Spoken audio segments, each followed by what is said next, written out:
সকালবেলার দিকে দুটো ছাগলের ছানা হয়েছে, তাই এই দেখলাম ঝিঙে বাড়িতে বেশ ভালোই ঘাস গজিয়েছে, তাই ছানা দুটো লেগে খানিক ঘাস কেটে নিয়ে যাওয়ার জন্য খানিক দাদা আর আমি এলাম মাঠে। তাই দাদা এবারে ঘাস কাটবে, আমি এবারে খানিক পাড়ে বসে থাকবো। ঝিঙে বাড়িটা একবার দেখে না।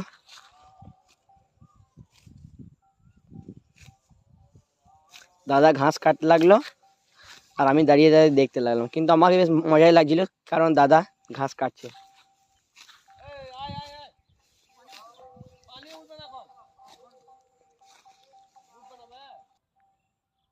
হঠাৎ শশা বাড়িতে ঘুরতে ঘুরতে আমি দেখতে পেলাম একটা আমার ভাগ্য খুলে খুলে যে ছোট্ট একটা শশা পাওয়া গেল। তাই আমি খুব খুশি, এখন আমি খাবার জন্য আমি রেডি। আমাদের ঘাস কাটা কাটা কমপ্লিট, তাই আমরা এই যে ঘাস কেটে বস্তাতে ভরে নিলাম। এইবার দেখি গা আমার চেঁচা ওখানে কি করছে। চলো আমরা চলে এলাম চেঁচার মাঠ দিয়ে। চেঁচার মাঠ দিকে এসে দেখছি চেঁচা কি সবজি তুলেছে, দেখা যাক।